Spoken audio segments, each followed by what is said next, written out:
ಸಿಜೆಪಿಯ ಬೇಡಿಕೆಗೆ ಸಂಪೂರ್ಣವಾಗಿ ಮಣಿತಾ ಇಲ್ಲ ಕೇಂದ್ರ ಸರ್ಕಾರ. ಧರ್ಮೇಂದ್ರ ಪ್ರಧಾನ್ ರಾಜೀನಾಮೆ ನಾಳೆವರೆಗೆ ಸಮಯ ಕೇಳಿರೋದು ಕೇಂದ್ರ. ಇಲ್ಲಿ ಕೇವಲ 2 ಬೇಡಿಕೆ ಮಾತ್ರ ಅಪ್ಪ, ನೀವು ಹೇಳಿದ್ದೆಲ್ಲ ಈಡೇರಿಸೋಕ್ಕಾಗಲ್ಲ ನಮ್ಮ ಕೈನಲ್ಲಿ ಅಂತೇಳಿ ಕೇಂದ್ರ ಹೇಳಿಬಿಟ್ಟಿದೆ.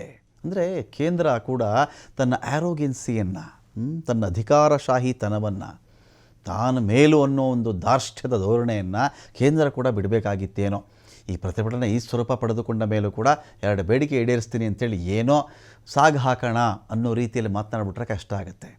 ಎಜುಕೇಷನ್ ಸಿಸ್ಟಮನ್ನು ಯಾರೆಲ್ಲ ನಡೆಸ್ತಾ ಇದ್ದಾರೋ ಅವರ ಬಿಹೇವಿಯರ್ ಹೇಗಿದೆಯೋ ಕೇಂದ್ರದಲ್ಲಿ ಕೆಲವರ ನಡೆ ಕೂಡ ಹಾಗೆ ಇದೆ ಅಂತ ಕಾಣಿಸುತ್ತೆ. ಆ್ಯರೋಗೆನ್ಸಿ ಇದೆಯಲ್ರಿ. ಇವತ್ತಿಗೆ ಎಜುಕೇಷನ್ ನೀವು ಚೆಕ್ ಮಾಡ್ಕೊಂಡು ಬನ್ನಿ.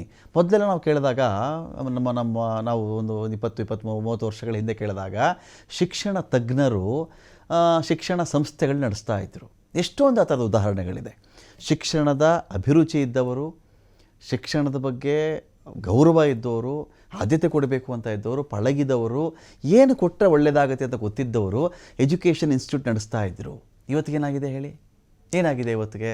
ಅನೇಕ ರಾಜಕಾರಣಿಗಳು ನಡೆಸ್ತಾ ಇದ್ದಾರೆ, ಅನೇಕ ಉದ್ಯಮಿಗಳು ನಡೆಸ್ತಾ ಇದ್ದಾರೆ. ಆ್ಯರೋಗೆನ್ಸಿ ಇಷ್ಟೇ ಫೀಸ್. ಏಯ್ ಶೂ ಹಾಕಿಲ್ವಾ, ನಡಿ ಆಚೆ, ಕಾಲೇಜಿಂದ ನಡೀತಾ ಇರ್ಬೇಕು, ಆಚೆ ಸಸ್ಪೆಂಡ್, ನೀನು ಆಚೆ ಹೋಗ್ತಾ ಇರಬೇಕು. ಈ ಧೋರಣೆ ಇದೆಯಲ್ಲ, ಈ ಧೋರಣೆ ಏನು ಮಾಡ್ತಾ ಇದೆ, ಈ ಮಕ್ಕಳಲ್ಲೂ ಕೂಡ ಒಂದು ಅಸಹನೆಯನ್ನು ಉಂಟು ಮಾಡಿಬಿಟ್ಟಿದೆ. ತುಂಬ ಅಸಹನೆ, ಆ್ಯರೋಗೆನ್ಸಿ. ಇಷ್ಟು ಫೀಸ್ ಕೊಟ್ಟರೆ ಒಳಗಡೆ ಬಾ, ಇಲ್ಲಾಂದರೆ ಬರ್ಕೊಡ್ದು ನೀನು, ಆಗಲ್ಲ.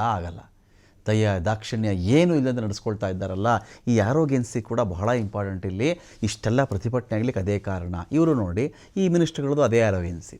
2 ಬೇಡಿಕೆ ಈಡೇರಿಸ್ತೀವಿ, ಹೇಳಿದ್ದೆಲ್ಲ ಈಡೇರಿಸೋಕ್ಕಾಗಲ್ಲ ನಾವು ಅಂಥೇಳಿ ಸಾಗು ಹಾಕಿಬಿಟ್ರೆ ಹೇಗೆ?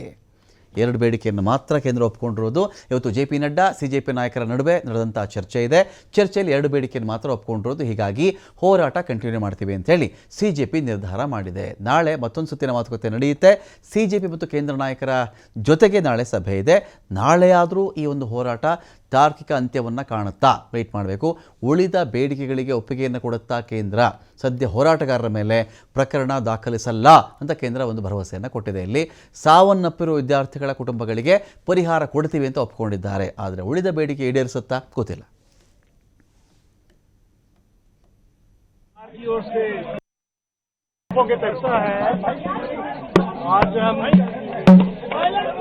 आंदोलनकारी लोगों के विषयों पर चर्चा करने के लिए यहाँ आए थे।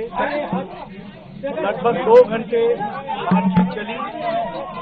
सरकार की ओर से मैं और मेरे साथ भारत सरकार के मंत्री जितेंद्र सिंह जी बातचीत में शामिल हुए।